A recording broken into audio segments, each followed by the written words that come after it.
You are listening to Bearcat Insider with everybody's favorite assistant coach, Travis Marsh, and I'm Chance Kirby. Now to the show. Hey everybody, welcome to the CS Designs postgame show, Whitesboro edition. I really didn't want to bring us in. I was trying to talk Chance into it, but he reminded me that we're on a win streak. So here I am. I'm everybody's favorite assistant. No, I'm not. That's Alling. Yeah, I told him last week, or 2 weeks ago, that the AP vote is on Sunday, and that he's a close second. I'm Coach Marsh, and I'm here with Pilot Point's favorite son, real estate broker extraordinaire. That's right. Let's get it right. Chance Kirby. And we're going to talk about the Whitesboro game. And boy, do we have some stuff to talk about. Man, the mood change. It was so close on being a different show. Man, thank you, defense, in overtime number 2. I hate those games. Everyone talks about, man, what a great game. No, it's not a great game. For the spectators, it was. Yeah, I guess I'm a spectator, though. Good. Yeah. I can't stand it. Yeah. Give me a blowout. Yes, that would have been better. Yeah. But, man, I'm proud of the kids. I'm proud of the way they fought. In spite of the referees, we were able to put together. Was that 2 minutes in? We were able to put together a win. Kind of like the DeKalb game, though. I think if we were having the Whitesboro Bearcat Insider today, I think they're just as disgusted with the referees as our side is. They were not good. Yeah. Yeah. But the UIL actually came out yesterday. I sent that to you. Yeah, did you look at it? No, it said that there's a referee shortage. Yeah, and be patient. Yeah, I'm trying. Because you hibernate on Sundays and ignore me, so I never know if you're getting my messages or not. But yeah, the UIL said, hey, we know, we're aware. It is what it is. Yeah, they got to do something. I know this week we're going to have I don't know that you out there in the Bearcat world are going to get to see it, but we're going to have a Coach Marsh book report video coming out. Yeah. So along with those same lines, we were very Jekyll and Hyde in that game. We go from complete red zone inefficiency, in my opinion, for the early part of the game, to in overtime, we can't be stopped. Or not even overtime, the fourth quarter, it completely changes. Now, I don't know what happened. At least we learned from our mistakes, and I'm talking kids and everybody. It was the same play calls as far as what the Mimes put in. Yeah. I think our kids just, they rose to the occasion. That's about the only way I can explain it. And the one play call that did change was the one where you get the football, and instead of handing it to 21, you throw it to number 1. Yeah. And that usually ends up pretty good. The cheat code. Yeah, he's pretty good. He can catch. Yeah, I mean, he's okay. Yeah. Yeah, I guess.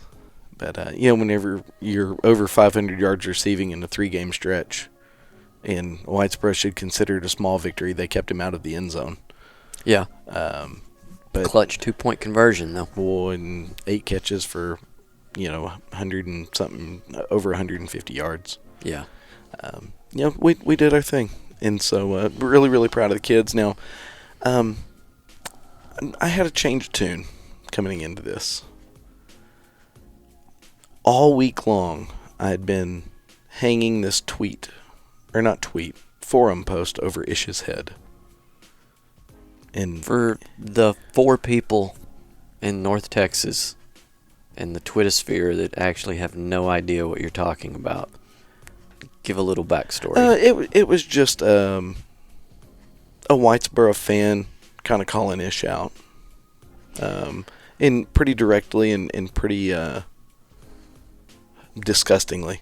I mean, honestly, it is that people post stuff like that about a kid.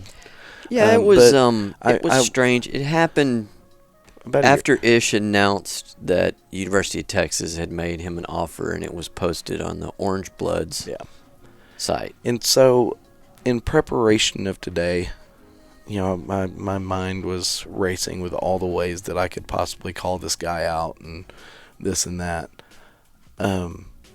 He sent Ish an apology. He did. And apologized for the post and redacted what he had said, now privately, not publicly, but, and also wished him well going forward. Yeah. And so 6 months after. But yes, hats off to him. Yes. He didn't have to. No. And and then Ish responded graciously, appropriately as well. Yeah, absolutely. And so, I know that we both had big plans for that situation. And then the guy kind of took the pin from us a little bit by being a good human being. Yeah, and Ish has that interesting character trait or flaw, however you want to describe it, that he's a lightning rod. And he can get the best and worst out of people. And I know you've heard, and I've heard, which is why we started the segment, What's Wrong with Ish Harris? He has a way to get reactions out of people. It's crazy. He can do that to his own coaches as well. Yeah. Yeah. It's just, and I know people that know that guy that made that post. Yeah. I've personally, if I've spoke to him, I would think that I have spoke to him in my life, but maybe I haven't. But I know people that know him. I'm not going to name that guy. Yeah, he listens to us occasionally, but I call him the Greg Pelzel of Whitesboro. Yeah. That guy's a high character guy, and if he's friends and knows that man, I'm going to assume that guy. It was a mistake. Like I said, Ish has a way of pulling that out of people. Well, and not only that, but Pilot Point Whitesboro has turned into a rivalry. Yes. And it hasn't traditionally been, but ever since Eddie Gill kind of righted the ship there, it's one of my favorite games of the year. Not mine. And the reason why it is because of exactly what I said last week. We know we're going to get their best. And we do. And they get something out of us that it's nice. It's good. I like it. But it was a stressful game. I was glad when it was over. Yeah, me too. In our favor. But I'm glad our kids were able to dig deep and keep fighting. And, we had an early lead at 3-0, and then it went 7-3, and then we never had the lead again until second overtime.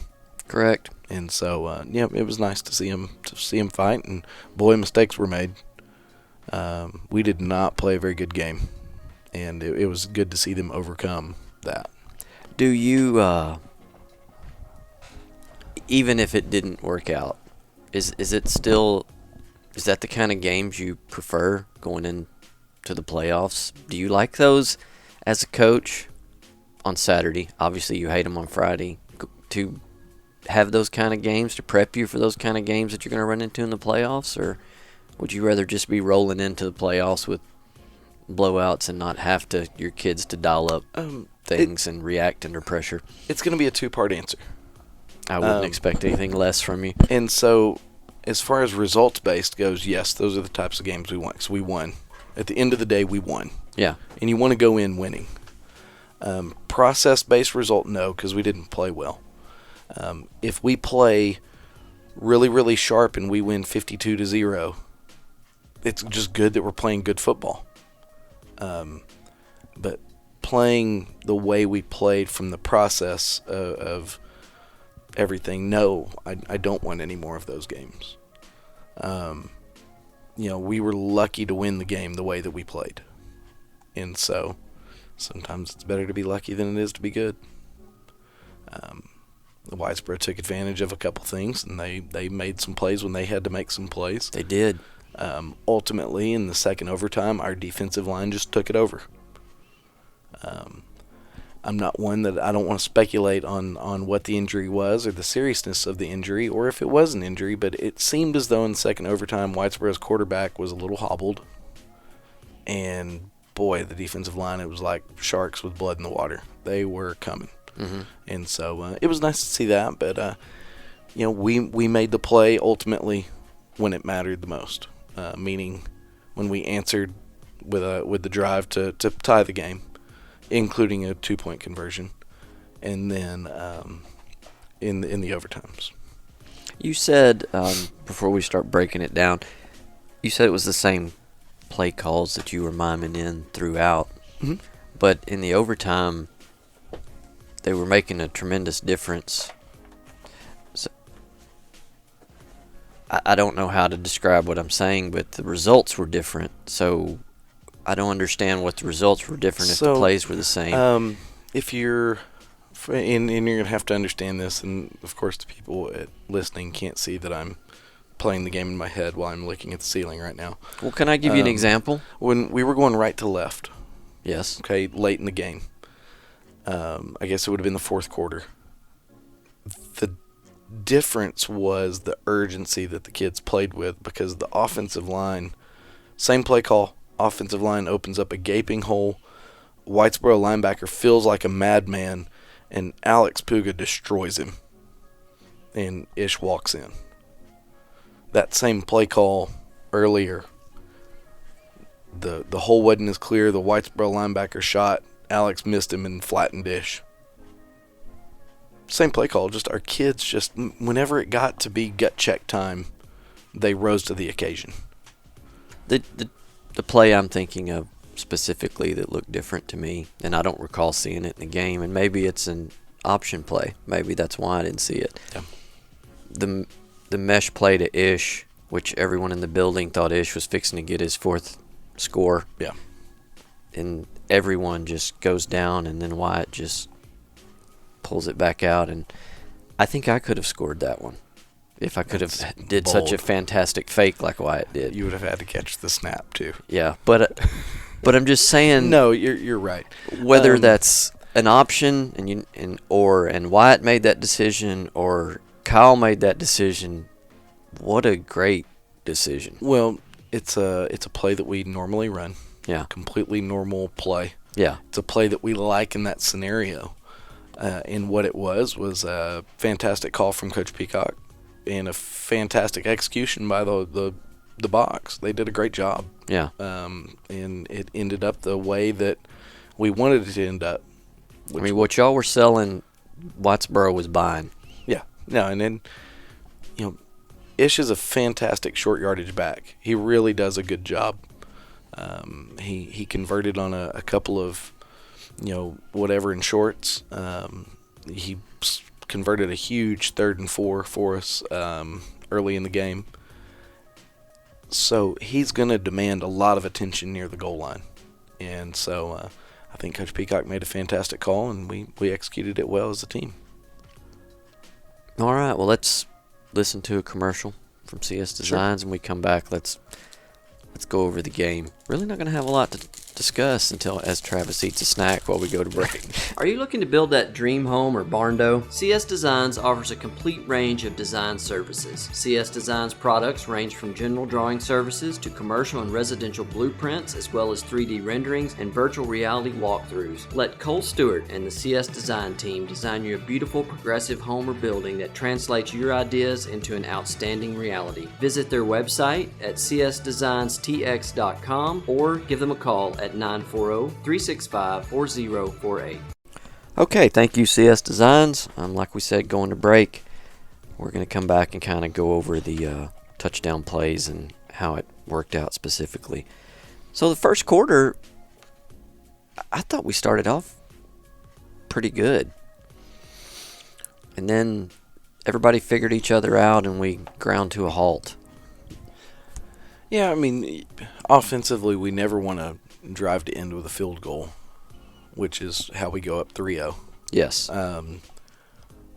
But we moved the ball well. It was a start where we weren't very pleased with the end result not being in the end zone. But, hey, we got some points, and defense was playing well, and everybody's feeling pretty good. Yeah, and then we get the ball back, and it's all a cloud to me, and honestly, I didn't watch it again this weekend, but I think we get down there inside the 10, and we don't get it. I mean, And is that the one? Did we miss a field goal on that one, or did we just go for it on 4th down and not get it? I don't remember. Man, we got down there so many times it all runs together where Yeah. we either miss a field goal or we false start or they do something and then we do something and we just couldn't get it together. Yeah. It was frustrating because it was 2 false starts within the 5-yard line. Yeah. That's frustrating. Not executing with the field goal team on short field goals is frustrating. Yeah, that became apparent. That was it was right at 1 minute. I think it was 1:19 left in the second half. Whitesboro had scored. It was 7-3. Yeah. And they scored with 8 minutes left in the half. And then we come back down. There's 1:19 left. And then there's this whole sequence going on of timeouts. It kind of went like a basketball game and the longest minute in the football game. We line up, call a timeout, and I think then they called a timeout, and then they jump off sides, and we get half the distance, which is crazy, which I know that's the rule. Then then we jump off sides, and then they back us up 5 yards, which makes our field goal 3 yards longer. Which really is what you want because it gives you a better angle to kick. Yeah. Apparently not for us. Well, that's what I was going to say. I'm not a field goal kicker. Yeah. He's left-footed. Mm-hmm. So is the left hash the ideal place for him on that? Really, it seems to me like he'd want to be on the right hash. Really, it shouldn't matter. Okay. If he takes his steps correctly, he can manipulate his positioning and his steps to do what he needs to do. He pushes the ball a little bit, just has a natural push to the ball. So the left hash or left middle would have been optimal. Yeah. But I don't think, though, in your guys' defense, not to be critical, you were thinking field goal. Because I'm going to go ahead and assume, had you been thinking field goal, you would have had it in the center. Anyway. Yes. No. The plan at that point was not to put the ball in the middle and try to do that at all. The plan was let's get in the end zone. Yeah. So 2 plays, or we've missed 2 field goals at that point, which is crazy.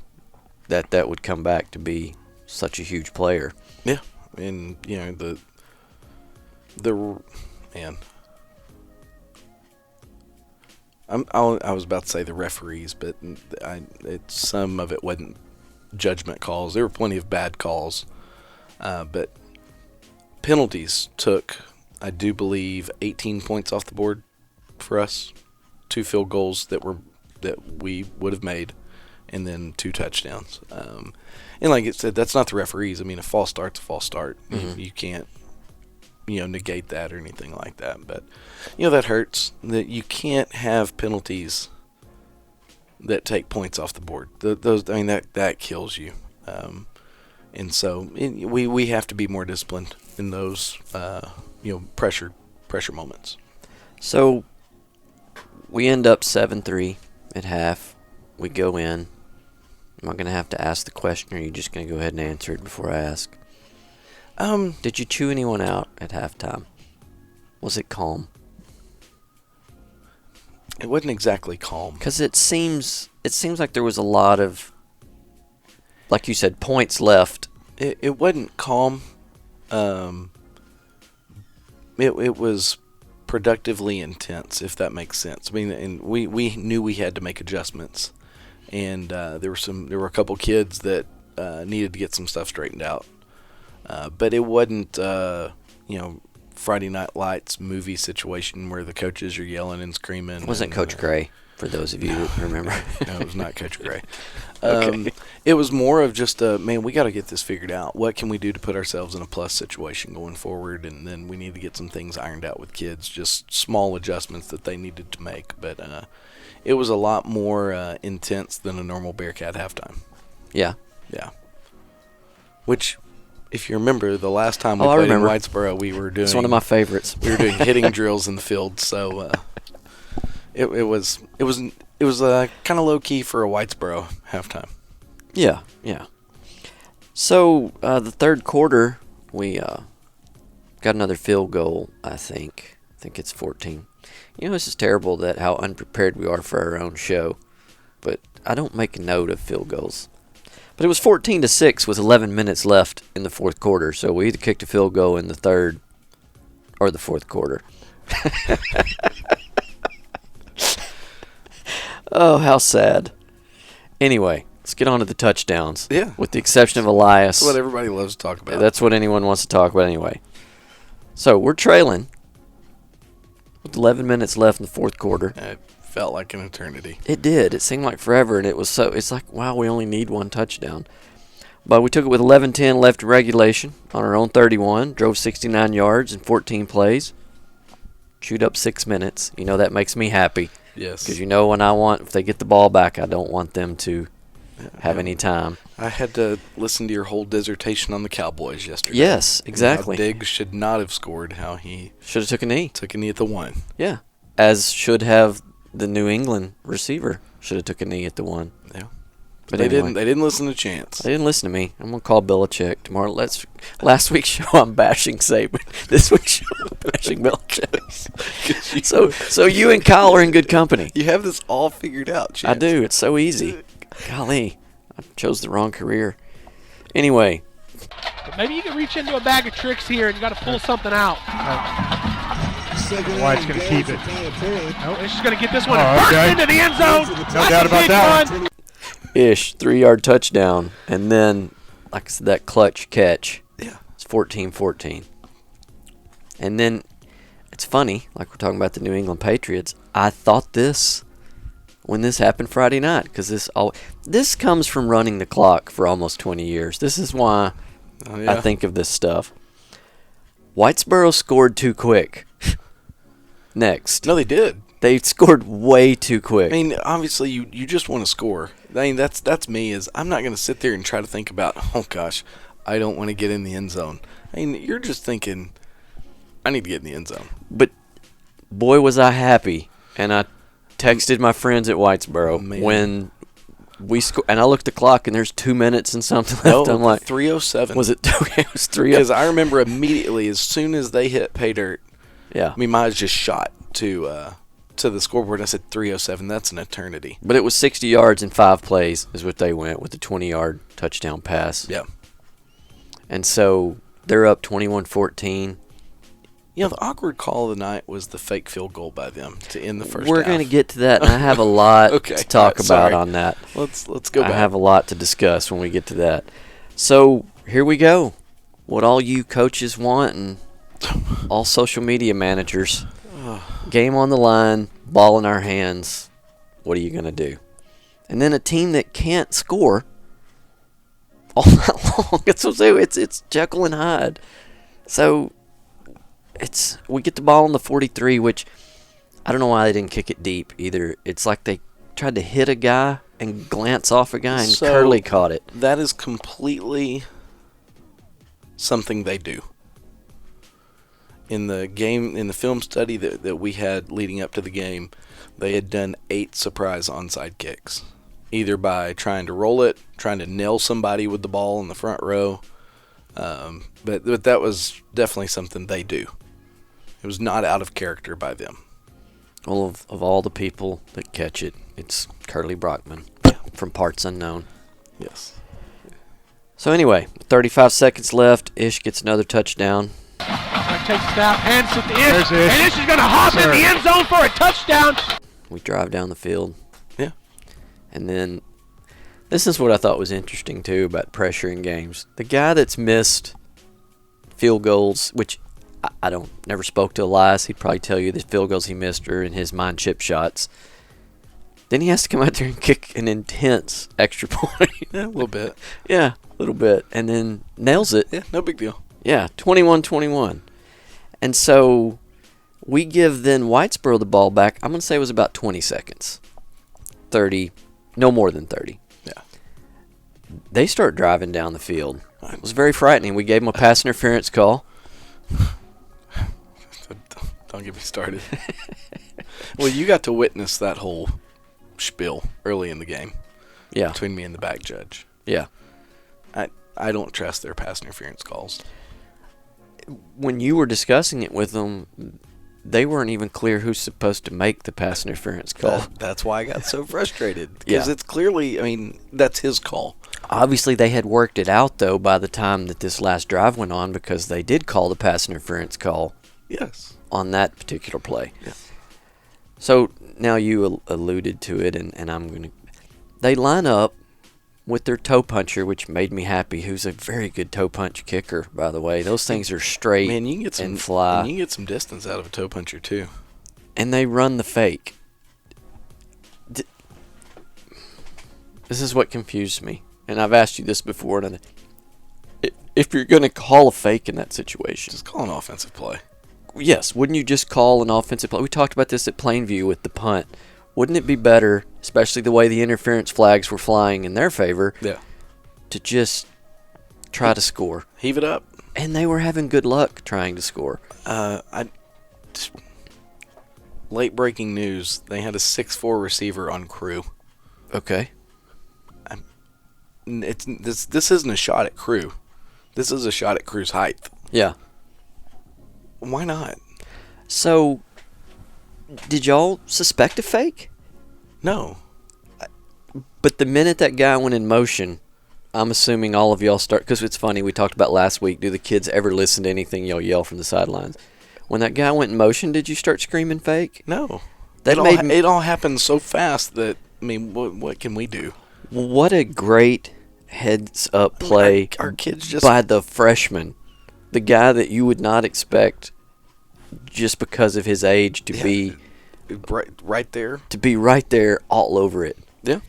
And again, I haven't watched the tape because it's too stressful. I have to put some time between close games like that. I don't recall anyone being behind him. Had Gage misplayed that or messed that up and the guy caught it, it's game over. I was shocked. I'm not going to lie. Because immediately in that situation, you can tell your kids, hey, watch a fake. Well, we told them watch a fake before the fake punt. Yeah. That Whitesboro converted. What? Who didn't know that was coming? Apparently, the Bearcat defense, who had just been told it was coming by Coach Freeze and Coach David. That's like, I'm going to go way back in Bearcat history. Ryan Menard, you'll remember this. We're playing Brady in the semifinal game. Not we. I wasn't on the team at Pilot Point. And Brady needs a first down. It's late in the game, and they line up to punt. They run a fake and get a first down. And I remember that then. I'm like, well, who didn't know this was happening? And Brock did it to us last time Brock was here. Yeah. Except you guys were all over that one. That's when they tried to run the hook and ladder. Yeah, and y'all shut it down. Sniffed it out. Yeah. Yeah. But, man. So, anyway, back to fake kick. Great job by Gage Anderson. I don't even know if he knew what he was doing, but he looked like a genius at that time. I'm assuming he well-trained football genius. I'm assuming he did. Yeah. And I give all the credit to Ike and Freeze for having the special teams unit there, the fake field goal unit ready to go. So, stop the fake field goal. We go to overtime. Yeah. Now, to my knowledge, and it was the second time I've referenced Ryan in the show, this is our first time we've ever had an overtime game. Ryan has told me no, but I don't know where that game is. So until I'm proven wrong, this is the first overtime game that I know that we've ever had. What's the strategy going in? Because they don't tell us what the coin toss is. First thing you want is defense first. Yes. So we achieved. So we won first. the toss because the refs never tell you on that. We won the toss. We went defense. Okay. So then they chose the side? They chose the side. Wonder why they chose that side. Because neither band was down there, I bet. Okay. I'm glad you brought that up. And the refs. It frustrates me about refs on rules that they know going into the game. They should know. Yeah. Those rules are broken, and no one cares to call them. And the first one I'm going to talk about is the team we played this year that does not wear knee pads. They're not going to wear knee pads Friday. I can tell you they're not going to wear knee pads on Friday, and there will not be a flag thrown on it. You know the team I'm talking about. I'm sure I do. Okay. During the timeout, the ref, when I stand behind the goalpost, the guy there, he just always just visits with me because I'm the only one standing there. So he's talking to me, and I said, isn't there a rule against bands playing when the teams have the ball? I said, both bands are violating this UIL rule. He says, I've never heard of that. I'm like, how have I heard of that and you not heard of that? And he goes, I've never heard of such rule. I'm like, okay, well, you're wearing the stripes, so I'm going to defer to you. Yeah, they did know what they were talking about. I said, but I'm going to... I can promise you. I told him, I said, but I'm going to Google it later. I think you're wrong. And he says, never heard of it. And kind of looked at me condescending like you do. I do, yeah. When I talk football and bash Belichick and Saban. Well, I mean, you know it all. Exactly. Well, Google does. Lo and behold, looked it up on Google, went to the UIL rules, as a 15-yard personal foul on both of our teams. It's been offsetting. No, because our band wasn't playing when we had the ball. Normally they do. It's really frustrating. But man, Whitesboro's band was doing a great job. They were just laying on the... Really, I didn't hear them. Really? I don't know how you couldn't have. It doesn't matter. We signal. I was told that by a player. He goes, I don't care. He goes, I don't hear anything. We signal anyway. I don't hear anything except the voice of God giving me play calls. But both bands were doing it. Yeah. My point was, it's a rule. Yeah. Why do we not know the rules? You tell of me, the because game. they also didn't know defensive holding or pass interference. Those are judgment calls. There's no judgment call. The band is not supposed to play at this specific time, and both bands are just blowing it up. But anyway. Go band. Back to it. So they chose that side overtime. I see you looking at your clock. Do you have to get to class? I can finish overtime. You sure? Oh yeah. Okay. So you want me to go over the details, or you know well enough? I know well enough to know that they scored way too fast and way too easy. Yes. It was frightening. Immediately I was like, oh no. It was a 26-yard touchdown pass on their third play. Yeah, that's not what we were going for. That's not what y'all discussed in the timeout? No, and if I remember right, it was a stop and go. Okay. But we learned. We got better. Yeah. On that play. On the fly. Yeah.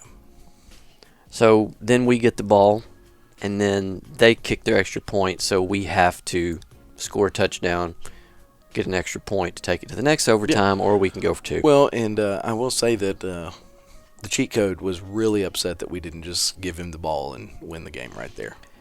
Which, when he told me this, when he got really mad that we were kicking it, it wasn't from a cocky, like, I'm better than everybody else in being a punk type thing.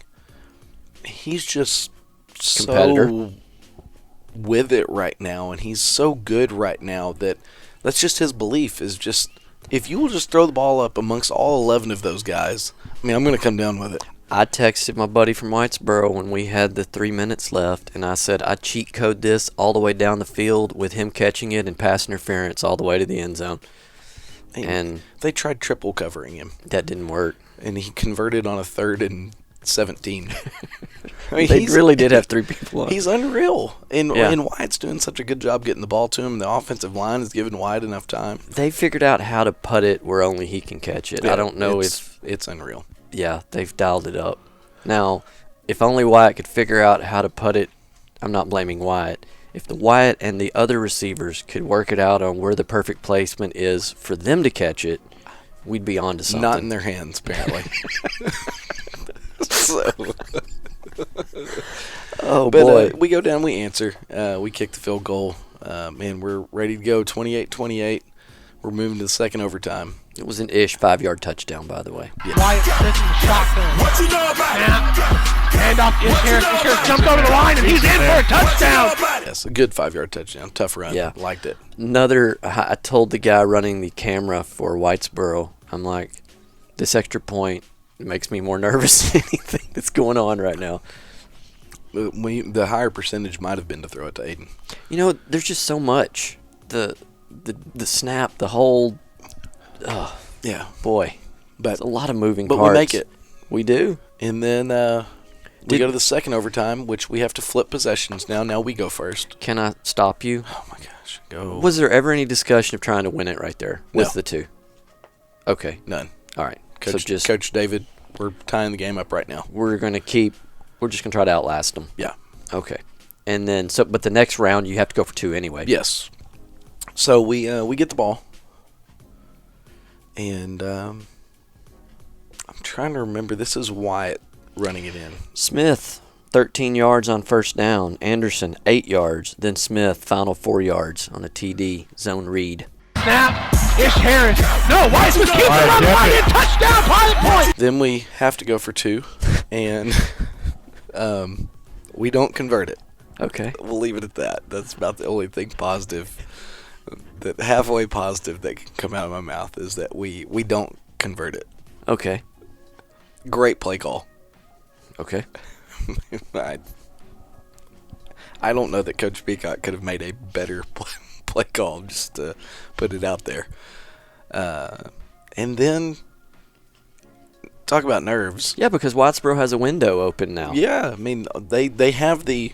I mean, obviously they have to get into the end zone, but they have the advantage. But now it's just we can go for 2 and win it. And then, man, when you know that that's on the line, everything's on the table. The double reverse, whatever, sure, why not? But boy, did our defense step up. We talked about this. I think we went sack, incomplete. Or no, complete. Sack. Mac Harper, their quarterback, was under huge pressure from Aiden Cox, and Aiden got his arm, and so it wobbled about 10 yards. And then the ill-fated attempt at a hook and ladder to end the game. Yeah, that's what I was going to ask you. What was going on there? There was a strange setup. So the back never released on time. Gotcha. I mean, they the first part was executed beautifully because they got the ball out and about 10 yards downfield to the corner, and then everybody was coming to tackle him, and he turned around to pitch the ball, but the guy wasn't there because he stayed in and blocked for a little too long. To go back to our conversation, I think it was last week, or maybe the week before, about trick plays. That gets back to not enough practice time. I'd spin on them probably. Yeah, or the kid crumbled under pressure. I mean, that happens too. There was a tremendous amount of pressure. But it was an ill-fated attempt at a hook and ladder. Yeah. And I don't think their coaching staff was on the same page. Okay. There's a hot Whitesboro opinion right there. There was a lot of hand flailing when they were coming out. Yeah. And I noticed that on the field because what I do is I watch the opposing huddle to see if I can glean anything. Yes. Go back to last year's podcast. Why does Marsh stand over and do nothing? By myself. I'm contemplating life. But no, I watched their huddle. Yeah. So I'm watching it, and they weren't fighting in the huddle, but when the huddle broke, there was a coach that was very demonstrative in his disgust of the play call. And then he was acting the same way after the game in the handshake line. Yeah. So that leads me to believe that it was not a rehearsed deal. So, yeah. I'm glad we won. But Yes. Speaking to Whitesboro, those Bearcats, they're going to be fine. They're a good team. Man, they're in trouble. Okay. You disagree with me. The saving grace for them right now is they don't have Brock on the schedule anymore. Yeah. But now they're in a situation where there's some good teams coming that they have to win now. Oh, yeah, they have to win. And so I'm not going to say that they're in great shape. I mean, but the season isn't over. No. It's not. They just, I mean. And that happened last year. A year ago this week, we beat a team that played really well. Yeah. They took that loss pretty hard and didn't have a good rest of the season. Yeah, and they just have to, they have to get healthy. Yeah. And they just have to keep fighting. And they'll be fine. They're a good football team. Yeah, they still have to play Peaster and Paradise, correct? And those are two teams that aren't easy outs. No. So Peaster's getting better every week. Absolutely. Well, let's take one more break, and then we'll come back and we'll kind of wrap it up and talk a little bit of pondering, a little bit of homecoming. Are you looking to build that dream home or barn-dough? CS Designs offers a complete range of design services. CS Designs products range from general drawing services to commercial and residential blueprints, as well as 3D renderings and virtual reality walkthroughs. Let Cole Stewart and the CS Design team design you a beautiful progressive home or building that translates your ideas into an outstanding reality. Visit their website at csdesignstx.com or give them a call at 940-365 865-4048. Once again, thank you to CS Designs. Now, Chance, let's go over some stats. Now, what you got for me? Well, we got Wyatt Smith, quarterback for the Bearcats. What's going to be my complaint? Percentage. But as you said earlier, that made me laugh. So far, if I'm keeping score, your line of the day is when I asked you where Wyatt needs to put it to the other receivers to make it catchable, and you said not their hands. So apparently that doesn't work out. Yeah. He was 16 of 30. And, Aiden dropped one touchdown. Yeah, it's like his knee hit it. I don't know. The guy's awful. I don't even know how that. Yeah. No, but so Aiden dropped one uncharacteristically, and it would have been a touchdown. Crew dropped a sure touchdown, running around wide open in the wilderness back there, and then Cade, he didn't even drop it because it never made it to his hands because he fell flat on his face with the most Chance Kirby related football move I could possibly see. It was a Chance Kirby football move. For those of you that listen to the ticket, you'll know what I'm talking about. He farted and fell down. Is what he did. He waved his hands, said "I'm open," and then fell down. He was open. Yeah. I mean, like I said, it was a great call by Coach Peacock. Poor execution. But so there's 3. So we could say that he's 14 or 16 of 27. Yeah, or if they'd have caught those 19 of 30, if that's easier. Either way, I mean, you're still looking at. Did throw for 206 yards though. No, and that's good. And it was kind of the Aiden and Ish show when it comes to yardage with Aiden's output and Ish adding 43 yards, which I know we're gonna get the stats of that here in a minute. Way to get ahead. Do you just want to do the stats? No, I Give them don't. to you? Most importantly with Wyatt, even though there were no touchdown passes thanks to Crew and Aiden, there were no interceptions. There were a couple of hold your breath moments, though. 2 that I can think of. Yes. But, hey. Sometimes it's better to be lucky than good. Yeah, it bounced the right way. Yep. But no turnovers by either team throughout the whole game, which is awkward. Yeah, I remember Whitesboro dropped it once. And did we ever put it on the ground? If we did, we recovered it, obviously. Yeah. But I don't even remember putting the ball on the ground.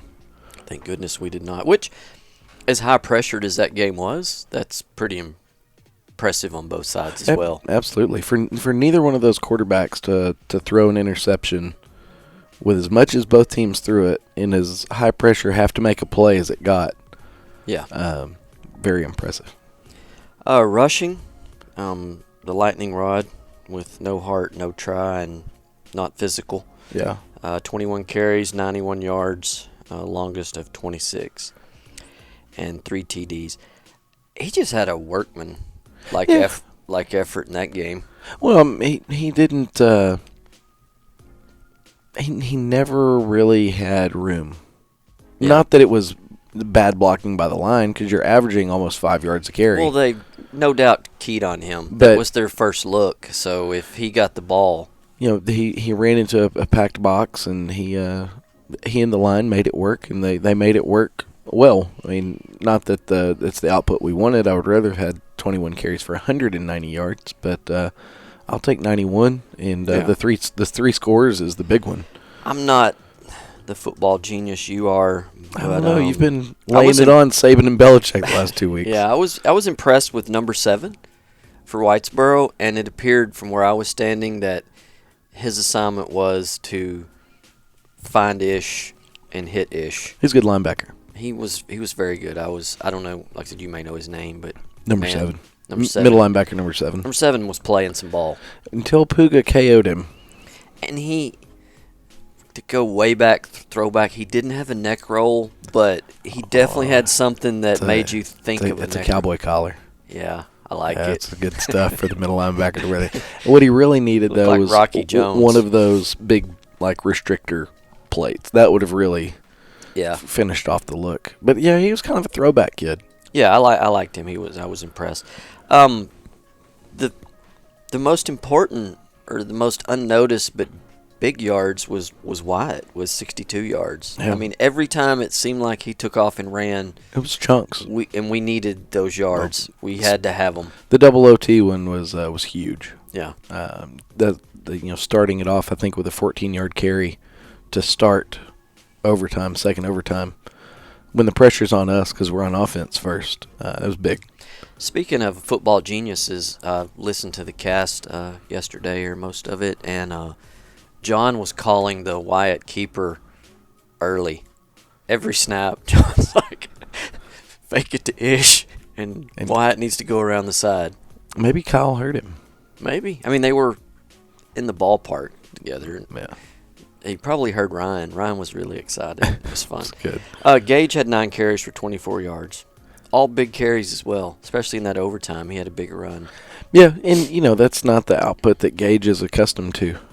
He's been higher volume and more productive. And so, I think he had I'm not going to say he had a freshman game. I think he had the first game where there's some real adversity that he was getting hit in the mouth and stuck pretty good. And, when it comes down to that, the big thing for him is he kept getting up, he kept hitting the hole, and he didn't put the ball on the ground. I remember going back to sophomore Ish Harris, Butterfingers. Yes, the over and under of every game was 2 fumbles. Yes, and, that's part of just being young. That's not an Ish problem. That's a young back thing. Yeah. And so it's nice to see that Gage is at least not putting the ball on the ground. We had 44 carries, which I'm going to say, I haven't put the guide together yet, but I'm going to say it's a season high. I think so. Last week was a season high by 18 carries. We beat it by 18. I think we're going to beat last week's. I think last week's was 38. Then you couple that with 30 pass attempts. That's 74 snaps. That's right in the ballpark, kind of where we want to be. Yeah. I really wish we could have pushed tempo a little bit more in the first half. We'll get better. I blame me and Coach Stone for that. We've got to do a better job of getting stuff in. Okay. I'll let you blame yourself. Thank you for that. I'm sure Coach Stone appreciates it. I am throwing him under the bus too. Receiving. This is starting to be a common occurrence. Aiden Cox with over 100 yards for 4th week in a row again. And I'll know by Friday after I put it together, but I think this is the 4th week in a row. And he started the year with 108 at Plainview. Yeah, he had a off week. Decap and Gunner. Yeah. Everyone was off on Gunner. Anyway, 134 yards, 16.8 average, which is down for him. That sucks. Yeah, longest was 30. Aiden, pick it up. Second leading receiver was Ish with 4 catches for 43 yards. And we had Cade Carter, 2 for 26. It was a big catch. His first one was a big third down catch. Yeah. It's good. It's nice to. Puga, 1 for 5.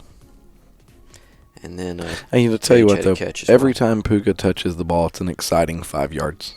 It is. I'm excited.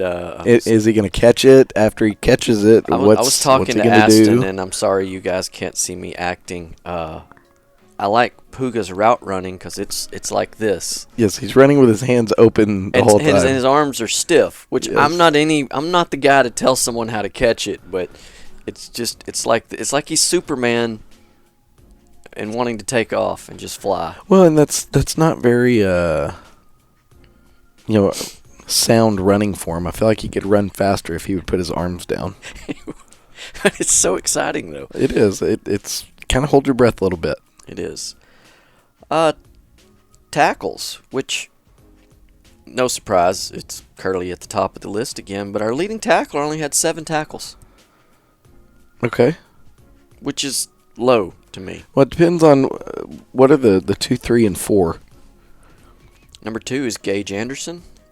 Number 3 is Colin Lynch. How many? Not who. I'm sorry. I apologize. I incorrectly worded my question. What are the amounts of the 2, 3, and 4? Of the 2, 3, and 4 what? Tacklers. Oh. I don't like your tone. I don't like your tone of voice right there. I've got to do some math here. 13 solo, 6 assists, so 16 for 2, 3, and 4. Okay, so we spread the wealth at the top then. Yeah, we had total tackles of 43. Okay. Yeah, that's why Curly's numbers were a little bit lower than their double-digit ones that he had earlier in the years. Other people are making 6, 7 tackles and 4 and 5 tackles and whatnot. Now, something we haven't seen in the statistical report the past few weeks is sacks. And not only we have one, we had two. Aiden Cox and Gage Anderson. We actually have 3. We missed one. Eddie Gatton. Shout out Eddie Gatton. Who wants to count the sack that we got on the second play of the second overtime, to kind of ice the game? Okay. So 3 sacks. All right. And pressure is way up. Starting at Peaster, we started getting after the quarterback. Yeah. So it's nice to see it starting to pan out with some numbers. It makes a difference. Oh, Makes the guys out there covering, makes it a whole lot easier on them. unless they bite on the stop and go. Man, spoken like a true coach. Now, punting, I'm going to pick on our punter for a minute. Only because I'm comparing him to himself. Last year. 33.3 yard average. That's very un-Aiden-like. He needs to... He might be tired. I think he is. His usage rate is up. Yeah, it's true. And so I'm going to give him a break. Well, I'm giving him a break. I'm just saying that's not him. No, he was a 41.6 last year. Yeah. He had 41 punts for 1,700 yards, somewhere around there. And so, I just hope he didn't have to punt 41 times. I like that stat better. I mean, I know we have to punt, but the less we punt, the better. So maybe he's just not in a groove. Maybe he's not punting enough, which is a good thing. I mean, I'm okay with that too. He only punted 3 times. Yeah. I just found another mistake. Man, everybody's second favorite assistant coach is going to not like to hear from me this week. It says Puga had a conversion. He didn't. And that's the only one listed. I don't remember Puga having a conversion. I remember Aiden having a conversion. It was definitely number 1. How does Greg confuse those two? I mean, what is there? 8 inches height difference? At least. Between the two? Man. I think what it comes down to is I think Greg needs to go into the dresser, and he needs to get the taped glasses. He needs to get his game time glasses on. He does. And, we make fun of Greg and his glasses. And Greg listens, so Greg knows that we make fun of him and his glasses. Glasses are undefeated. They are undefeated glasses. So right. Anytime he wants to bring that up, I just kind of take it like a champ. Whitesboro was kind enough to post their stats on Max Preps, which not everyone does in our district. Diggs has a sore spot for that as He well. does. I saw that on Twitter. He's calling him out too. Well, and then Peaster answered. Yeah. Hey, we're on Max Preps. What do you want? It's hard to do a District 4 show when District 4 doesn't want to share. And if y'all don't listen to that show, it is top notch. Yes. Unbiased. Yeah. And he does an excellent job, and he's pretty good at it. He knows what he's doing. Yep. I think he's going to have a guest this week. That can only be better, maybe. That's what I don't know. He posted that. He's going to have Parker County expert himself talking about in their opinion, the biggest, I know your biggest district matchup in your mind is Pilot Point and Ponder because that's the team you coach, but in a unbiased opinion like Diggs is, that's Peaster Paradise. That is a big game. That's huge. I mean, that's a huge game. Yeah. Because those two teams are dueling it out for a spot. Yeah. Are there any Whitesboro statistics you would like to know, or do you already know them all? I actually don't know any of them. The one Whitesboro statistic that I got that I care about is the L. They had 152 yards passing. Harper did. Not bad. Their leading rusher had 53 yards. That was Contreras. I can take that. Leading receiver had 5 catches for 83 yards. Number 14? Number 8, Nagelstad. Really? Yeah. Okay. Apologies if I pronounced that wrong. Nah. And then their leading tackler had 12. And did we give up any sacks? That was number 7. I'm telling you, I like that guy.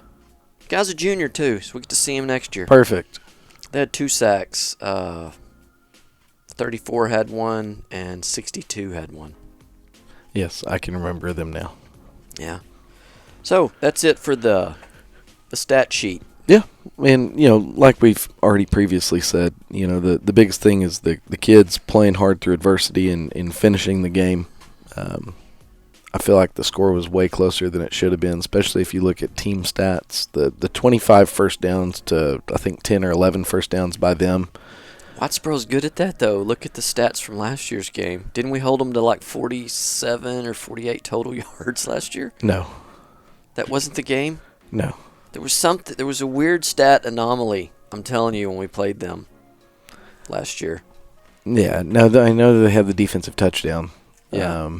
But no, they had more than that. You've blocked it out already. Well, they had more than that on one play when they released the back down the middle of the field and all right, maybe I'm caught thinking it. Of rushing then. Yeah, we might have, but our kids played well. I was really proud of them. I mean, we should have. All the stats say that we should have dominated it, and that's why they keep score, I guess. It is, and so we'll get better. And we're right now laser focused on Ponder and homecoming, so we have all the distractions, and then we're Coach David loves that. He does. He's a real big fan of it. He loves homecoming, and he really loves pep rallies and parades. Yeah. I think he actually does like parades because he gets candy. Yeah, he gets to wave. I don't know if he cares about waving, but I know he likes the candy. Yeah. But it's a big game. Most importantly, it's a big game because it's the next game. But you don't want to look too far forward or put the cart before the horse or anything like that. We're in a great position right now. We just need to keep playing good football, and if we can keep playing good football, all the big picture things will take care of themselves, and we'll see what happens. But is it too early for me to take a glance over at the other district, or do you not want me to do that yet? Well, I mean, right now, Jim Ned's over there, and we know what they're doing. They're winning a lot of football games. They're undefeated currently. And then below them, you have Wall is second in the district. Correct. And then you have Breckenridge at third. If the playoffs were today, we'd be playing the Buckaroos. Yes. Instead of playing in their stadium like we did last year. We could still do that if we happen to make it by them. Yeah. But you'd have Breckenridge at third, and then Clyde is fourth. Yeah. And so, former Pilot Point coach Casey Pierce is doing a great job over at Breckenridge. And so, it's one of those things that you don't focus on it, but it's hard not to glance over there and, kind of just check it out because we know what Jim Ned's going to be. We've seen them. We know what they can do. We know what they're bringing back. But the rest of the district, Breckenridge, this is new success for them. They've had success in the past, but in the past couple of years, we haven't met up with them. And so they're kind of a new one. We know what we're going to get from Wall. So the outlier would be Breckenridge because assuming there's no coaching changes, which I know Wall and Jim Ned have, and I don't know about Clyde, you kind of already have a book started on them because it should be similar. Yeah, Breckenridge, I'm sure the shelf is empty. Well, Wall's that was loud. Sorry, everybody's ears. Wall, they traditionally they're going to do what they do. They're going to bring the option offense to the table, and you'll be drooling the whole game and all those things. And then Clyde, there was no coaching change there, but we have last year's game that we can go back to and reference, and they're traditionally very, very strong defensively. So, those two you have an idea of, and then Breckenridge is the mystery. And so, we'll play our 10 weeks of district football and pre-district football, and then get ready for whoever it is that we end up getting, because there's still a lot of things in flux over there. There's the mystery matters because I think back to Bushland last year. When you're watching huddle, you don't know how fast they run. You don't know what's happening between the plays. Yeah. So it's something that you may surprise you, and you might not know until game time. Because I assume coaches don't drive and watch games anymore. No, but you can place a phone call. You can normally find somebody that that you can say, "Hey, man, what's their tempo like?" Yeah. And to where it's not a complete shock. Yeah. And then, I always look to see if their games are on YouTube. if they have a NFHS, any type of account like that, because then you get the whole game. Yeah.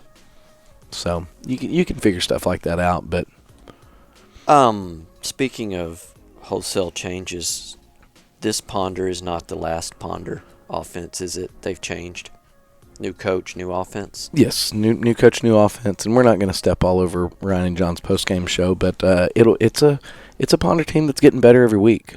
They're doing a good job, so we'll see what happens. Yeah, and speaking of that, those of you that don't listen to John and Ryan, if you don't want any football, any preview, listen to John sing at the end. Rap. Or rap like he did last week. Whatever, We're just glad that John has a forum that he can display his talents. Yeah, and we're glad that they took over the pregame. Yeah, it opens up 3 days of my week. Hey, I don't have to see you as much. Well, thank you for that. Yeah, but, you're welcome. As always, big thank you to CS Designs. We sure appreciate them sponsoring this post-game show. And from Coach Marsh and Chance Kirby, go Bearcats.